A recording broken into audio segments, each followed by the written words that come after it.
6వ తరగతిలో ప్రవేశం కోసం కేంద్ర ప్రభుత్వం ఆధ్వర్యంలో ఏటా నిర్వహించే నవోదయ పరీక్ష విద్యార్థులకు స్వప్నం. అందుకే చాలా మంది నవోదయ ప్రవేశ పరీక్షలో సీటు సాధించడం కోసం ప్రత్యేకంగా శిక్షణ పొందుతుంటారు.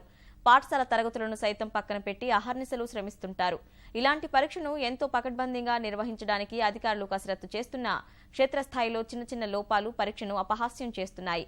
నిర్మల్ జిల్లా కేంద్రంలోని ఓ పరీక్షా కేంద్రంలో ఆదివారం జరిగిన నవోదయ ప్రవేశ పరీక్ష దీనికి అద్దం పడుతోంది. పరీక్షా కేంద్రంలోని 2 గదుల్లో విధులు నిర్వహించిన పర్యవేక్షకుడు పరీక్ష చివరి సమయంలో విద్యార్థులకు సమాధానాలు చెప్పారంటూ అక్షయ, ప్రజ్ఞ అనే విద్యార్థులు వాపోయారు.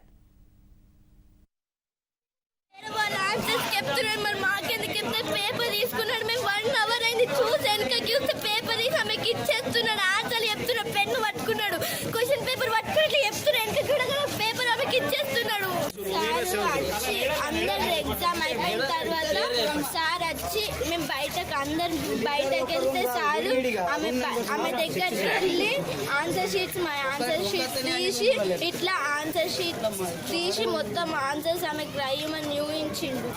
ఏ ఇన్విజిలేటర్ యొక్క బంధువులు కానీ వాళ్ళ సొంత పిల్లలు కానీ లేకుండా అండర్టేకింగ్ కూడా తీసుకున్నాం.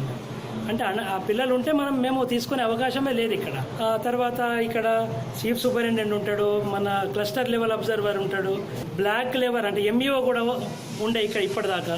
డిఓ గారు వచ్చారు, ఎంఆర్ఓ గారు వచ్చారు. కాబట్టి ఎటువంటి కాపీయింగ్కి ఆస్కారం ఉండదు ఇక్కడ.